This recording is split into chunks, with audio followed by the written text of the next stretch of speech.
Good afternoon, everybody, and welcome to our session.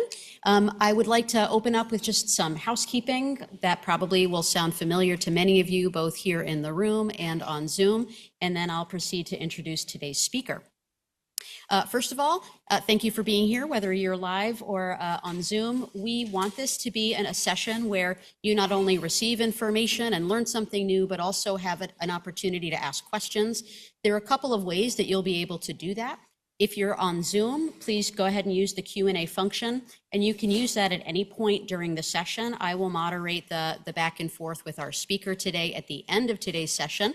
Hopefully we've got a little bit of time. She's nodding yes. Good. If you're here in the room, you will notice a very fancy new setup, which if you enjoy this at a conference, you'll say, oh, that's so cool. And if it gives you panic, you probably have already dissociated. We do have microphones set up here for folks in the audience to come and use those mics, as opposed to having people run up and down the aisles and the stairs, which it turns out is a high risk for workers' comp cases, which we won't talk more about today. Sean's laughing, right. Feeling better, Sean? Okay. The second thing in terms of housekeeping is that at the conclusion of today's session, we will have a QR code on the screen behind me for those of you here in the room. I think it's also posted on the doors when you walk out. If you've registered and are participating by Zoom, you'll receive that link in email. We do encourage you to please share feedback about today's session, both so that we can share it with the speaker related to the content and delivery of their presentation, but also so that we can incorporate that feedback into the planning for grand rounds for next year. Third, and I think last before I introduce today's speaker, Dr. Wise, is that I would really love to invite everybody here and on Zoom to be present to the session as best we can. We are in a time of enormous opportunity for distraction, for engagement with things outside of the places where we are. It's very hard to resist. Personally, it is very hard to resist. I would just encourage you to do what you can to be where we are together. And then if something needs to take your attention, please feel free to attend to that. If it's a phone call, I would just ask you to step out to take that. Without further ado, I'm going to introduce today's speaker, Dr. Elizabeth Wise. I'm also going to read it from my phone, and I'm at the age where I need glasses that I don't carry with me. So please forgive me if I misrepresent something, hopefully not. Dr. Wise is an assistant professor of psychiatry and behavioral sciences at Johns Hopkins University School of Medicine. She completed her undergraduate medical training at Virginia Commonwealth before heading to Baltimore for her residency in psychiatry, as well as a geriatric psychiatry fellowship, also at Johns Hopkins. Since 2021, she has been the medical director of the Adult Autism and Developmental Disabilities Center in the Community Psychiatry Program at Johns Hopkins Bayview. She's also a faculty affiliate of the Wendy Clagg Center for Autism and Developmental Disabilities at the Bloomberg School of Public Health at Johns Hopkins. Her scholarly contributions focus on the areas of co-occurring cognitive and developmental disabilities and mental health, as well as aging and cognitive decline among adults with intellectual disability, including peer-reviewed publications and published curricula. I think I saw her nodding, so all of that sounds true based on your bio sketch and your CV. And I just want to say before we get started and I hand over the microphone and the presentation to Dr. Wise, I'm very excited that we are integrating a couple of sessions over the course of this year focused on developmental disability across the lifespan. Increasingly, we are seeing patients who are coming in with these experiences in their lives and in their families, ways that have shaped most of their existence, sometimes coming into awareness for the first time that this is an organizing facet of their health and their way of being with others. And so I just want to start to seed conversation about how we're noticing this in our own clinical areas. I'm very excited that Dr. Wise is bringing a perspective, particularly focused on adults. There's much more focus here locally on children with developmental disabilities, and it turns out, if we do it right, which hopefully we are, they age. And so I'm very much looking forward to today's session, and thank you in advance for your attention. Now over to Dr. Wise. Great. Thank you so much, Dr. Rosenberg, for that invitation and introduction. Let me just share this. Does this look okay, Sean? Yes. Looking okay? Yeah. Okay, great. All right, super. So thank you again.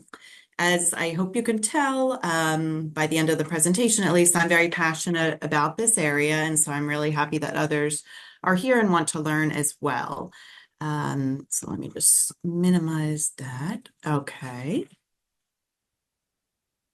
Okay, so just my brief disclosures. I'm the principal investigator for our clinical trial of cannabidiol in autistic adults, and Charlotte's Web is providing the cannabidiol for that trial.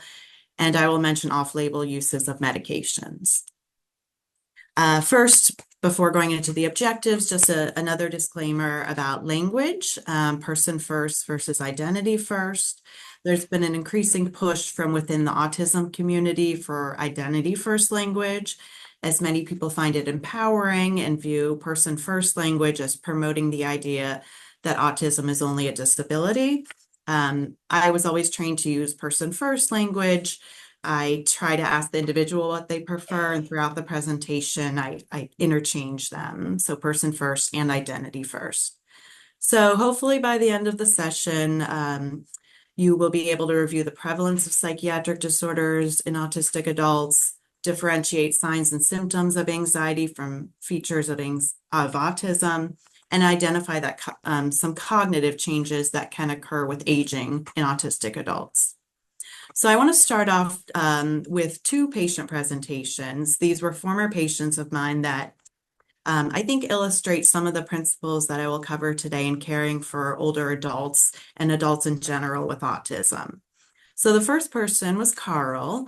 At the time I met him, he was 57 years old, and his sister had referred him to our clinic for anxiety. His family history was notable for late onset dementia in his mother, but no other psychiatric conditions or developmental disabilities. He was born and raised in the metro Washington, D.C. area. His sister said that he could read very early on. At age 2, he was reading full books. He kept to himself, did well in high school and went to the University of Maryland, but dropped out before graduating. He wasn't really able to hold a job for very long. There was a brief period of homelessness when his sister was not nearby.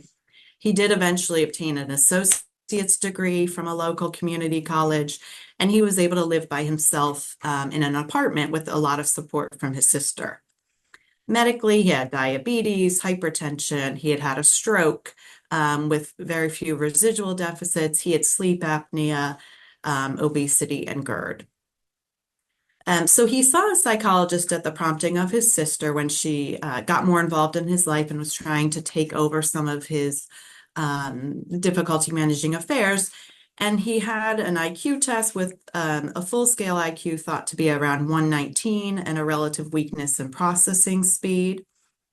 His substance use history was notable for his report of drinking 1 to 2 16-ounce beers once a week, that we thought it was probably higher than he was telling us. He had never seen a psychiatrist or had really any mood or anxiety symptoms that came to clinical attention until, again, when his sister got involved.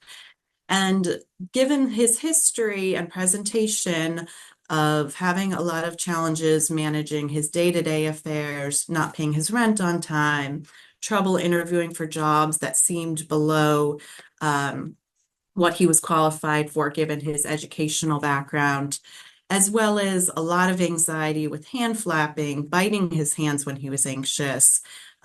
He would also zone out and just seem socially indifferent. He would grunt in conversation, speak with kind of stock phrases. He was also very overstimulated in crowds and with bright lights and loud sounds. And so the psychologist astutely diagnosed him with what was called Asperger's syndrome at the time and referred him to our clinic years later because of his a lot of anticipatory anxiety, his sister's concerns about his alcohol use and how he was having a lot of challenges obtaining a job. And so we thought that his presentation was consistent with generalized anxiety disorder. There was a history of shortly after he was homeless and had his own apartment, he would compulsively check that the lights were turned off, that he had turned off all electrical appliances, and it would really slow him down. So we also thought he had a history of obsessive compulsive disorder. He came regularly to the clinic. His sister would bring him, and We prescribe fluoxetine up to 50 milligrams. We try to engage him in motivational interviewing about his what we saw as problematic alcohol use. And he also took part in regular psychotherapy and occupational therapy. And I would say that for Carl, his inability to keep a job, late diagnosis, lack of intellectual disability actually kind of put him at a disadvantage, particularly when it comes to obtaining services for an autistic adult. Clearly, he needed assistance in multiple areas of his life, but he did not qualify for government-funded services and supports for his developmental disability. So contrast this with another patient that I met early on in my training, actually during residency. This is Art. He was 60 years old when I met him, and he was medically admitted for a bowel obstruction, and the consultation liaison team was consulted for agitation. His family history was significant for some sort of depressive disorder in his mother, who actually committed suicide when he was 5 years old. And he and his siblings were divided amongst various relatives. So his aunt and uncle raised him. His sisters recalled that when he was young, he would sit on their porch and rhythmically rock back and forth. He would play with a clothespin. He was afraid of balloons and fireworks because he could not tolerate loud noise. He was very rigid, preferred to be alone, spoke in brief phrases. He loved to study maps. He had thousands of street maps. And he completed high school with a certificate. He received special education and lived in a group home with close support from his sisters. His medical history is notable for hypertension, BPH, Parkinsonism, and alias. In terms of past psychiatric history, his sisters recall that he would act out or get easily upset if he wasn't able to engage in his preferred interests or couldn't engage in the usual routine that he liked to follow. And this culminated when he was 19 and one of his cousins jokingly stole one of his maps, and he actually became physically aggressive toward his aunt and uncle. They had to call the police, and he was hospitalized in a state facility for some period of time and given the diagnosis of schizophrenia. And in eliciting the psychiatric history further from his sisters, there were also times where he would not talk as much. He wasn't as interested in his maps. He would feel guilty about what he had done to his aunt and uncle and even make suicidal statements. And so at the time that we met him, he was on sertraline and trazodone, and there were no real signs and symptoms consistent with a psychotic disorder. We also learned that there was one weekend when he demanded that his sisters take him to Texas so he could see the Astrodome in Houston. And during that 4-day trip, which they obliged him, he talked, laughed a lot more, and did not sleep as much. So we thought that his illness was consistent with bipolar 2 disorder. He did not have schizophrenia. Rather, it seemed consistent with autism. And he was taken off the sertraline and trazodone and treated with lithium and quetiapine. He was able to go back to his group home, and I was able to follow him as an outpatient for a couple of years before he succumbed to complications of the Parkinsonism and aspiration pneumonia. And so these two men are pretty much from the same generation, different mental health challenges, require different supports, but both very memorable to treat and really illustrate the heterogeneity of autism. So just a little bit of history, and since I'm here in Baltimore, I'd be remiss not to mention Leo Connor, who here in Baltimore was one of the first to describe the syndrome of autism in his 1943 publication, Autistic Disturbances of Affective Contact, in which he described the histories and his observations of 11 children who all had an inability to relate themselves to people and situations from the beginning of life, and an anxiously obsessive desire for the maintenance of sameness. So they all met what he called autism, or what's later known as infantile autism. But his publication is really wonderful, and he was so astute in noting that there were psychiatric comorbidities early on, particularly anxiety. So he wrote about how one child was afraid of mechanical things, another was very timid, fearful of various and changing things, one had a good deal of worrying. It wasn't until 1980 that autism entered DSM-3, and it's gone through several diagnostic criteria changes and name changes over the decades. The DSM-5 now consolidates all of the different subtypes, including Asperger's, infantile autism, into a single diagnosis, autism spectrum disorder. The criteria are listed here. And as a neurodevelopmental disorder, the symptoms must present in the early developmental period, but there's no longer a specific age of onset, which can make it a little bit easier to diagnose in adults presenting for the first time. And individuals must meet criteria from columns A and B. They need to have 3 out of the 3 deficits in social communication and interaction, and then 2 out of 4 potential restricted, repetitive patterns of behavior, interests, and activities. So one of the challenging and rewarding aspects about treating and researching autistic individuals is that autism is not homogeneous. There's a lot of variation and a lot of I would say talk in the public sphere about neurodiversity and whether this is a dimensional characteristic or is it its own disorder or even condition, its own category. And I think this is evident in the 2 patients I presented earlier.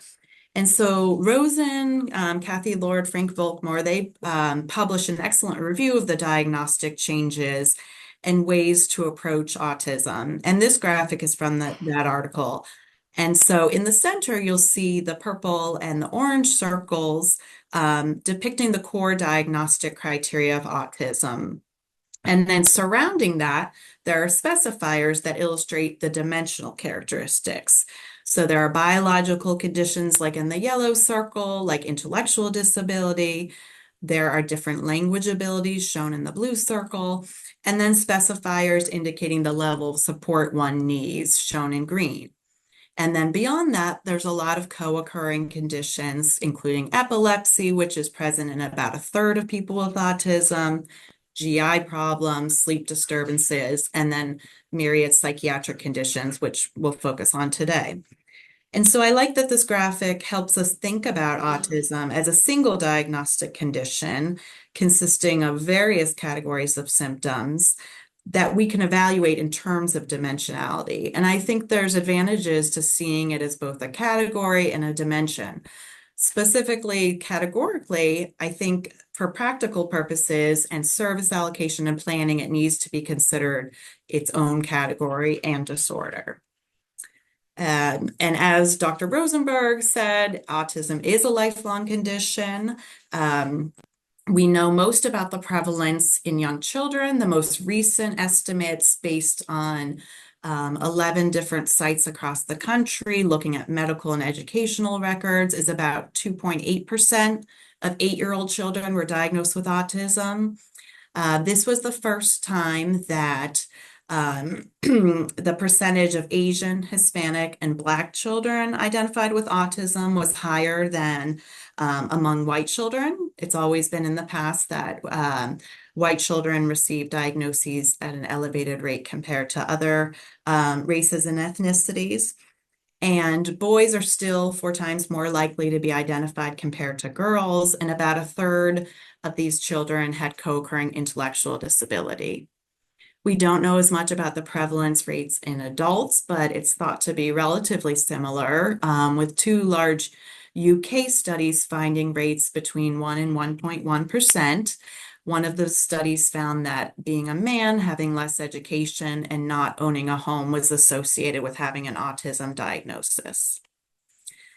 And it's thought that over this next decade, about 1 million youth with autism are going to turn 18 and thus become adults, age out of child and adolescent care. And so the implication is that a lot of you will be seeing individuals with autism in your adult practices or hearing about them from your patients talking about their family members with autism. And so I really appreciate your interest in this topic and in developmental disabilities in general.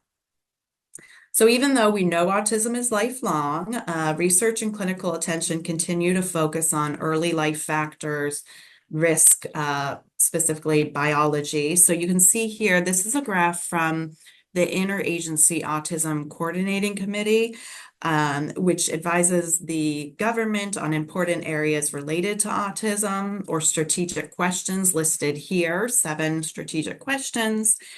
And it shows over the past several years how much both federal money and private money goes to these various topics and research. You can see that the pink and the purple lines receive the majority of the funding, and those are questions or research studies related to biology, genetic, and environmental factors. I've drawn a square around and pointed an arrow to the brown line all the way at the bottom. Lifespan issues gets the least amount of research funding, only 4% of the total.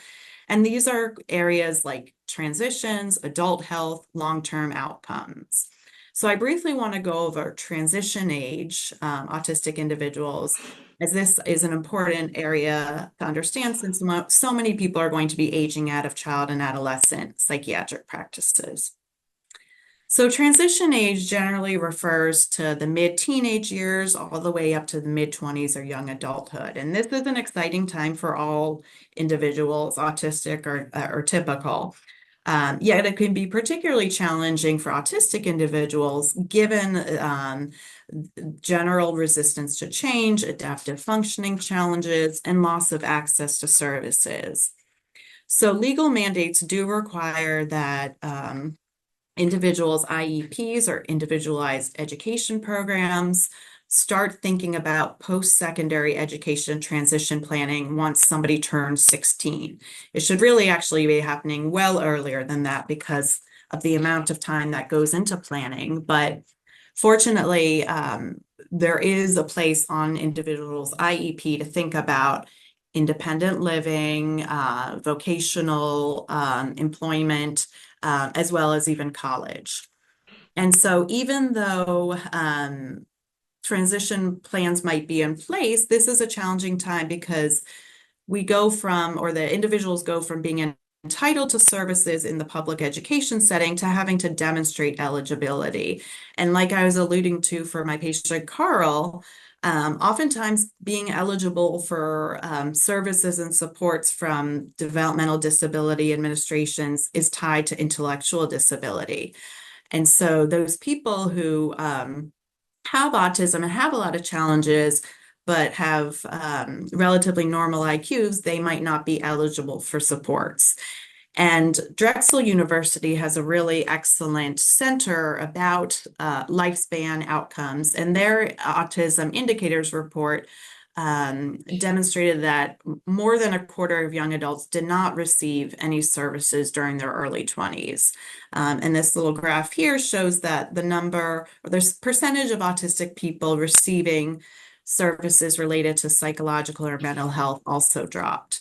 I think part of the reason that it's so difficult for families to access services and kind of dread this transition is because we as providers really lack training.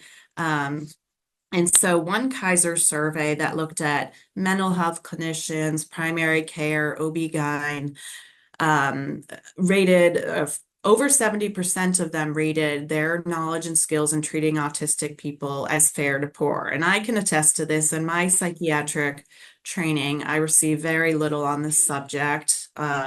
Really, a lot of our exposure came to autistic individuals was in the emergency department when they were in crisis, and really didn't give us a full picture of what it's like to be autistic. Similarly, there was a recent survey published of psychiatric residency and child and adolescent fellowship directors, and looking at what they thought about their trainees' understanding of transition age challenges. And they felt like their trainees had very low knowledge of transition age challenges, and that only 11% of psychiatry residents were interested in autism and other developmental disabilities.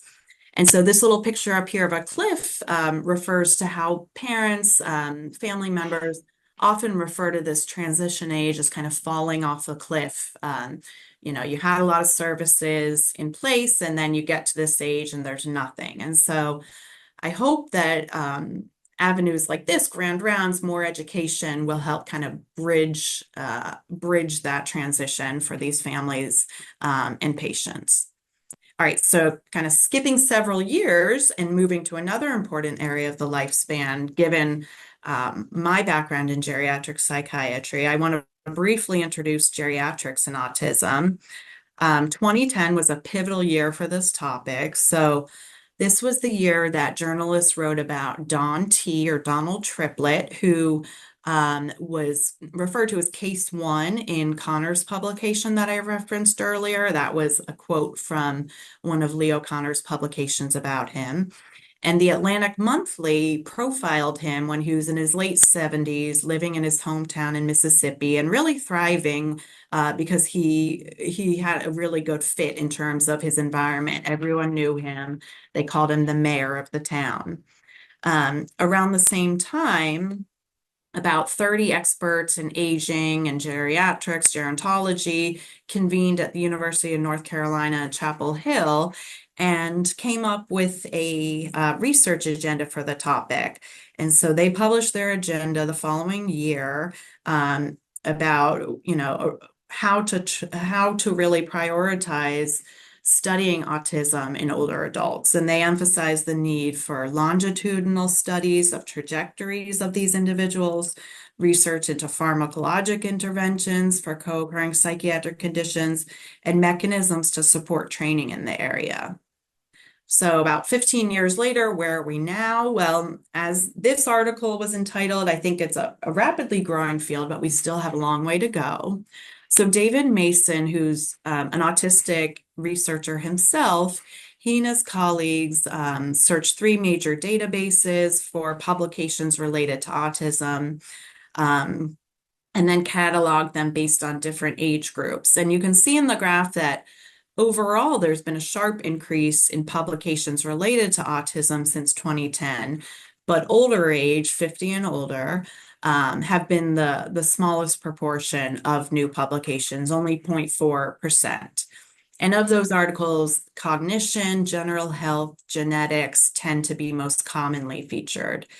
Part of this is clearly because autism is a relatively new diagnosis, right? So there are challenges in finding and researching older adults.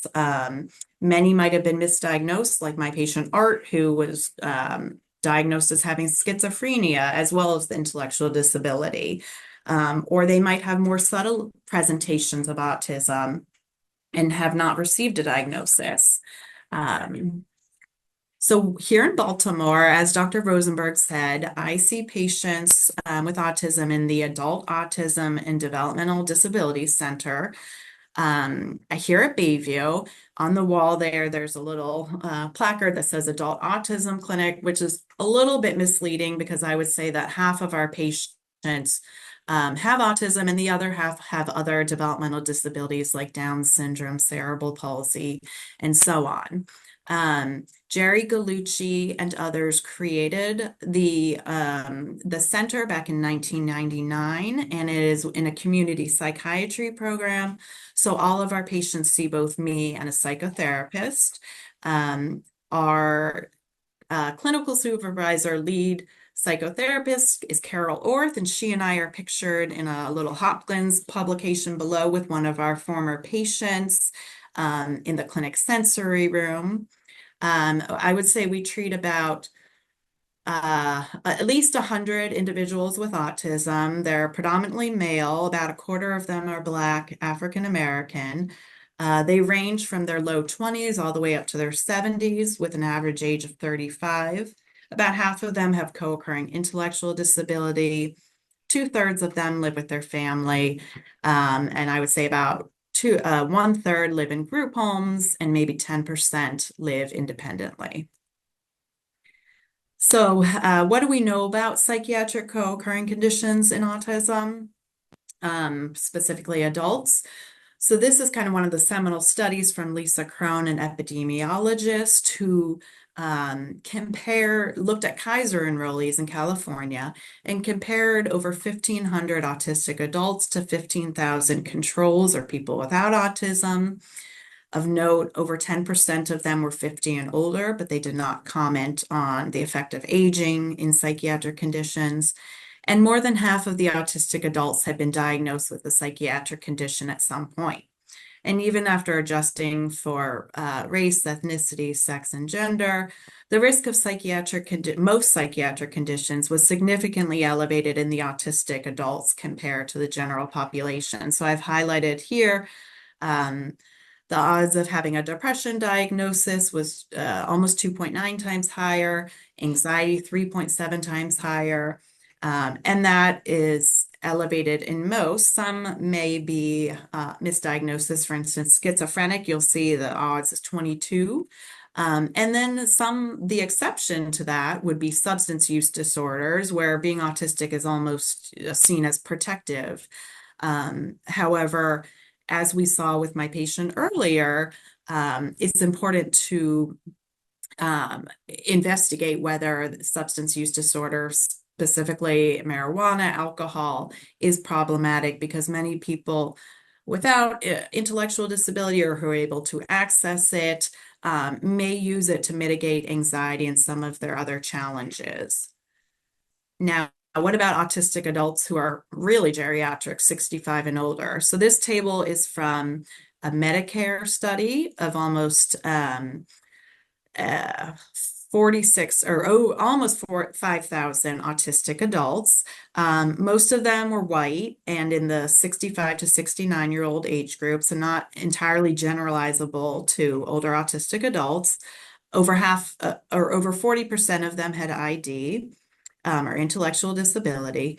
And after making adjustments, autistic adults had elevated rates of most mental health and physical health conditions, including Parkinsonism and epilepsy. And notably, you'll see that the risk or the odds ratio for anxiety disorders was elevated at 6.2, and even suicidality and intentional self-injury was elevated at 11.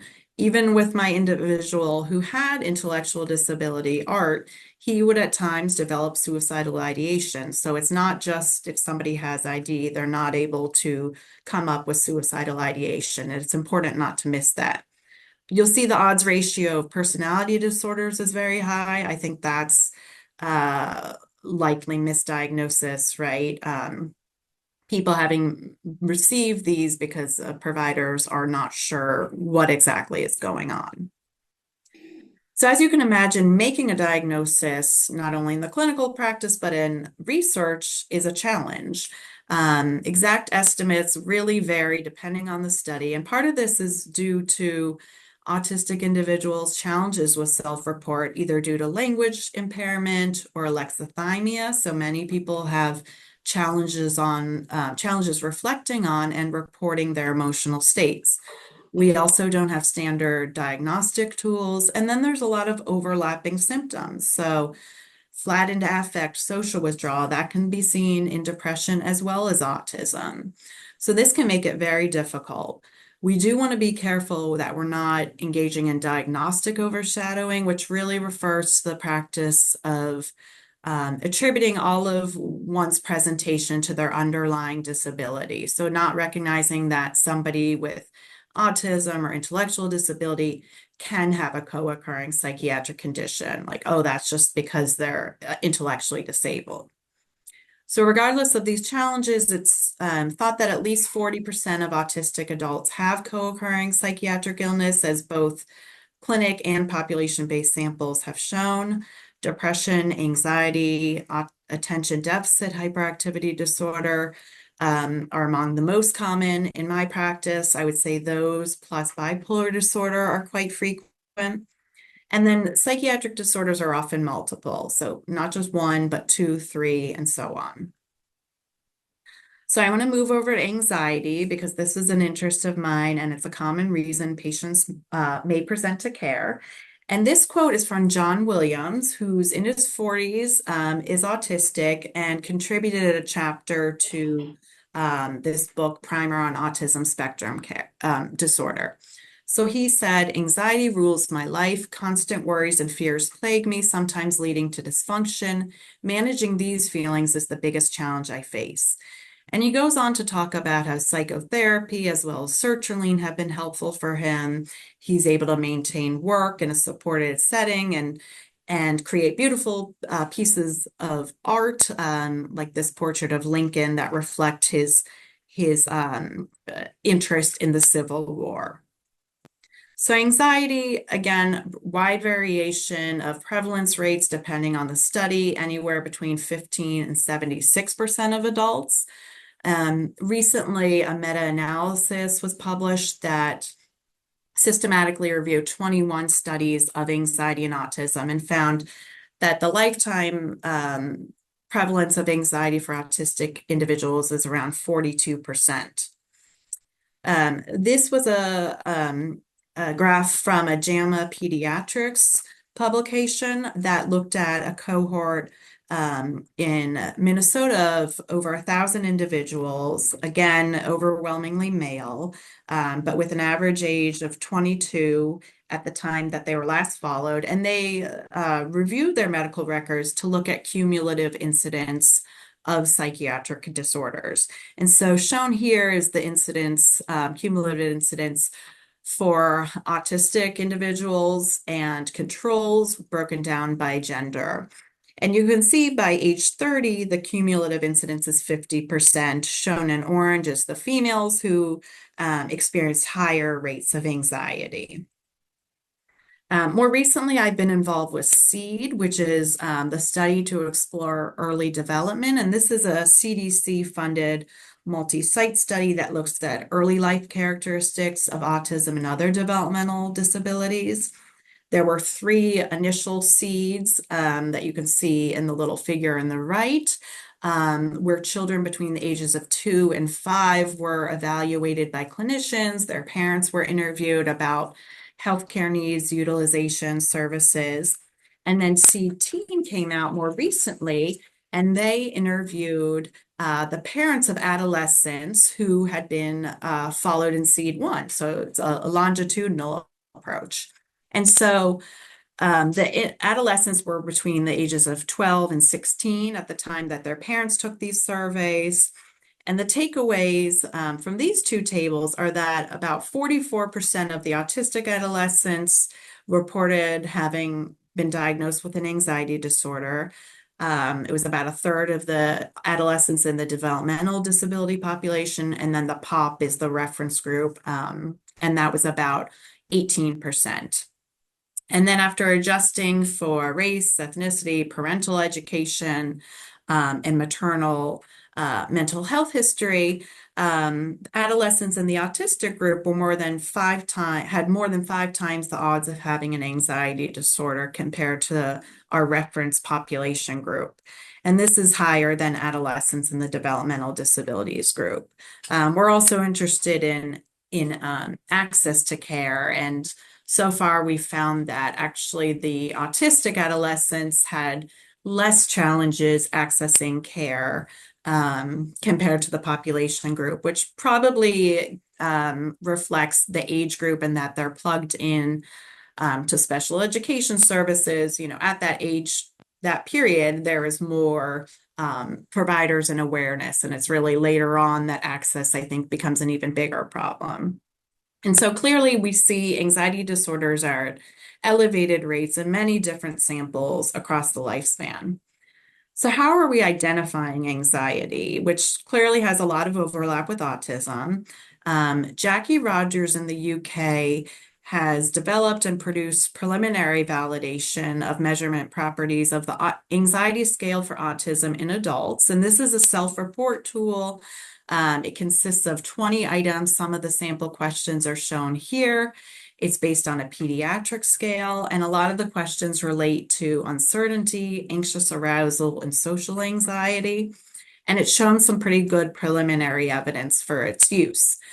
Clearly, it would be challenging to use in a lot of my patients or in people with language impairment and intellectual disability.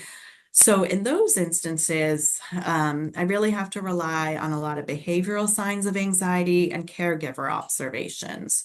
So looking for signs of an anxious mood or affect, furrowed brows, pacing. I could tell when Carl was anxious, he would pace a lot more. He had excoriations on his palm from where he was biting. They might be fidgeting more, looking toward their caregiver for reassurance during the interview. There might be signs of autonomic activation, like elevated heart rate, flushing. And then in eliciting the history, caregivers might talk about their core autistic symptoms are even elevated. So they're more withdrawn, more perseveration, and asking repeated questions for reassurance, doing more repetitive behaviors. They also might have an increase in self-injury.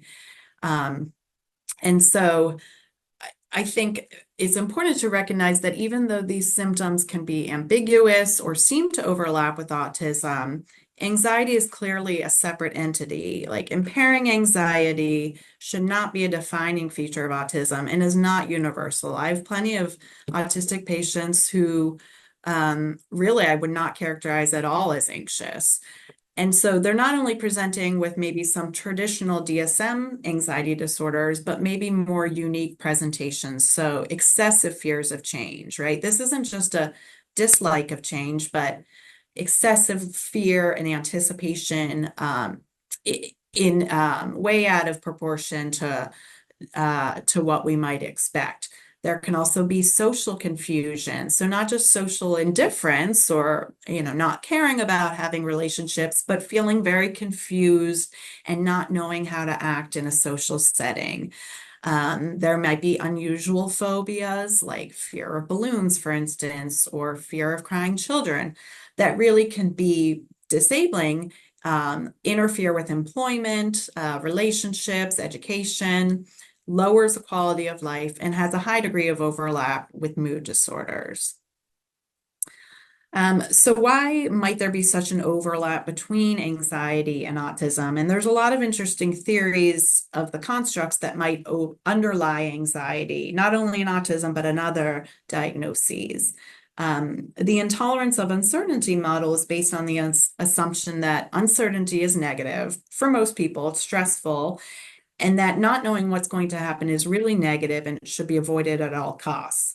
And again, this is different than just dislike of change. It's real anguish in advance of a change.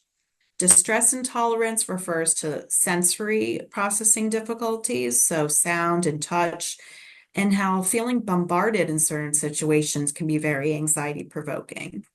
And then finally, emotional literacy refers to the difficulty in recognizing one's emotional states and the reactions of others, making anxiety in social situations very prominent because it can be so hard for these adults to read other people. And so these theories can be helpful because if we can try to target our interventions. And Jackie Rogers actually has published about an intolerance of uncertainty CBT mechanism that's shown some promising use in autistic adults with anxiety. So treatment of anxiety, there are no FDA-approved medications for anxiety or frankly any psychiatric condition in autism. Risperidone and aripiprazole are FDA approved for the use in children and adolescents for rigidity and irritability associated with autism. There are very limited, robust research trials, which is part of the reason why we are doing the cannabidiol study in our clinic. Given the overlap with epilepsy, there's been a lot of anecdotal evidence that cannabidiol in the form of Epidiolex has helped a lot of autistic individuals with communication and anxiety as well as even sleep. And so we're doing a crossover trial. There's even less research on psychotherapy, and a lot of autistic adults don't have access to psychotherapy. They're less likely to receive it than in the general population. So how do we treat anxiety? We always, depending on the history, but most likely the first line is similar to in the general population of SSRIs. However, autistic individuals tend to have more risk of behavioral activation at standard starting doses. Um, so we see a lot of worsening agitation, even aggression, disinhibition, or insomnia. And so we start at very low doses and increase very slowly.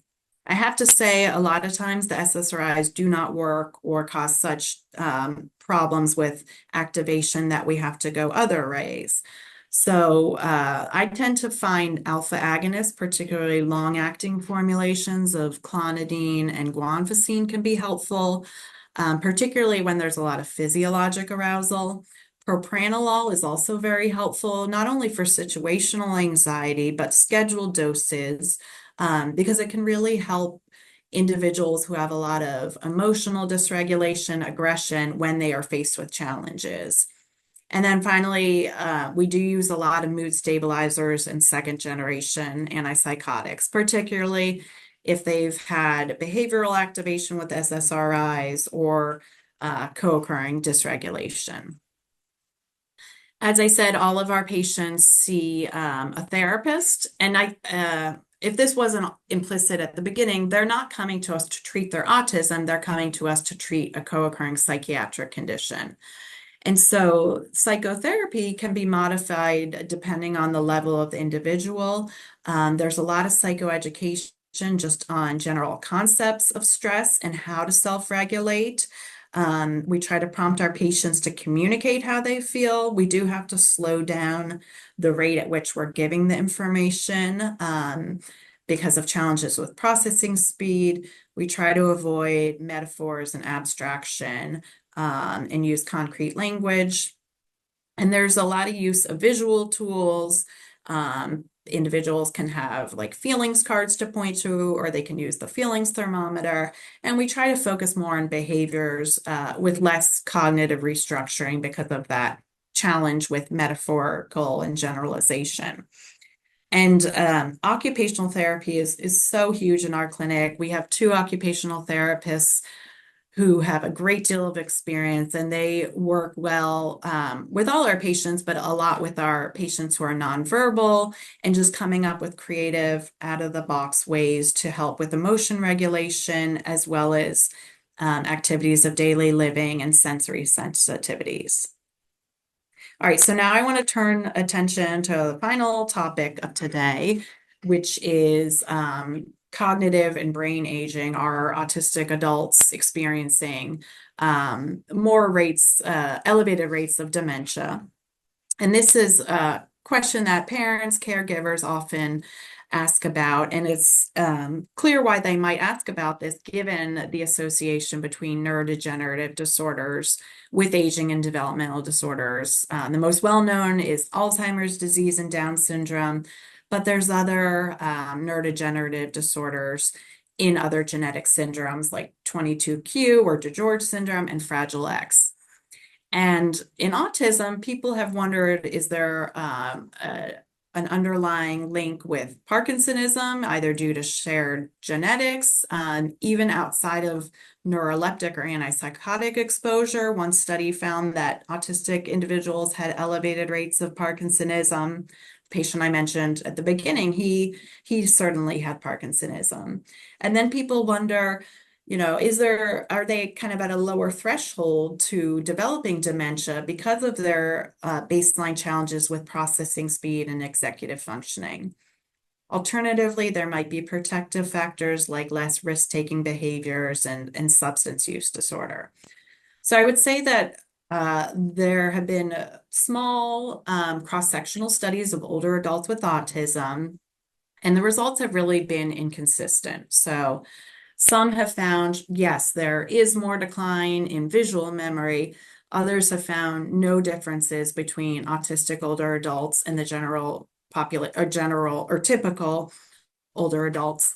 Although the autistic individuals might take more time to achieve the tasks and feel like they're doing worse. Peter Rabins and I looked at a community sample about 80% of whom had co-occurring intellectual disability. And we just did a cross-sectional look at their ability to perform instrumental and basic activities of daily living. We didn't find any age-related differences. However, a lot of the population-based studies, like two that I cited earlier, have found that autistic individuals are at elevated rates of having dementia. And then this study came out recently that's garnered a lot of attention, showing early onset. So before the age of 65, rates of early onset dementia were elevated in autistic individuals, even ones without intellectual disability. But again, a lot of these are cross-sectional studies looking at charts. So fortunately, neuroscientist Blair Braden at Arizona State University is trying to get a better sense of this question about brain aging and autism through her laboratory, where she has a cohort of 40-year-old and older autistic adults who come in every 2 years to get imaging and a cognitive battery. And so I just want to briefly discuss some of what she's found. So these are from, I know it's a small proportion, only 16 or small amount, 16 autistic individuals, 17 neurotypicals. So these middle-aged adults were brought in and did the Wisconsin card sorting test, which is good at identifying challenges with flexibility and set shifting, as well as a visual and verbal memory task. And they found, even though, again, this is small, the autistic adults had more errors on the Wisconsin card sorting tests. They had smaller hippocampal volume bilaterally. And then on a functional imaging task where they had to think back to trials they had done previously, they engaged the cortical network less than the neurotypicals. So those were kind of the baseline results. And then in a larger group, they published on verbal memory. And so you can see here on the graph, the red line is autistic individuals and the blue line is neurotypical. And so they found that actually the neurotypical adults had worsening short-term verbal recall with increasing age, whereas there was no difference between young and old in the autistic adults. However, if you look longitudinally, so that was just cross-sectionally, if you look longitudinally, I think they had over 40 autistic adults that they were able to follow 2 years out. They did have clinically meaningful decline in verbal short-term memory compared to the neurotypicals. And they also found that people who had less or smaller hippocampal volume, the autistic had smaller hippocampal volume, which I referred to earlier, but over time they had more decline in that hippocampal volume. And so that really just points out the necessity to do longitudinal studies, because if we're just looking cross-sectionally, what we see of no differences in autistic individuals might just be more of a cohort effect and really reflect the individuals in the sample. And so we're running short on time, but they have also found that autistic adults had more visual memory decline, and that people with higher hippocampal free water values, which is thought to measure atrophy and inflammation. So people who had higher values at the beginning had more challenges with visual memory over time. And so this could be used to kind of plan what kind of supports we need. I just want to say here, so this is not only for the older individual, but I always like to get a sense of their baseline functioning and cognition so that when challenges come up, I can refer back to what they're able to do at baseline, because it is so varied and really depends on the individual. A lot of my patients come to me with direct support professionals. There's a lot of turnover.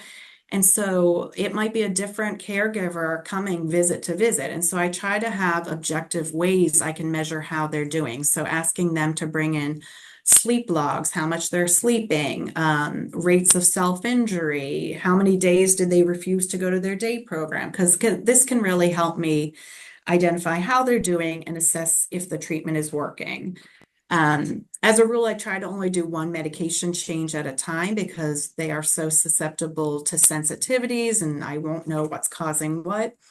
And particularly as people get older and the need to be aware of polypharmacy and delirium, I try to consider, can I withdraw this medication, lower it, just try to reduce the amount of medications that people are on over time if they are stable. So I just want to conclude with some quotes from autistic individuals themselves. This was a semi-structured interview that they did with 15 autistic individuals and caregivers about what it meant to age well, and what in the graph here, it shows some of the themes that they thought were important. So one said, I find that there's more peace for me the older I get, the more I'm understanding people and social situations and that sort of thing. Another individual on the younger side noted how there are so minimal services for people who are higher up on the spectrum like me, and this needs changing. So again, getting at how sometimes the higher intellectual abilities can put them at a disadvantage. And then an 80-year-old said that a relatively small but comfortable group of friends and intimates whose interactions with me are no way threatening, intrusive, or intimidating was important to aging well. And I like that quote because I think it goes against what most people maybe think, that autistic individuals don't want relationships, which is not the case. Having a small group of friends who aren't intimidating is so important to them. So I think we can stop here and I'll take questions if any have popped up.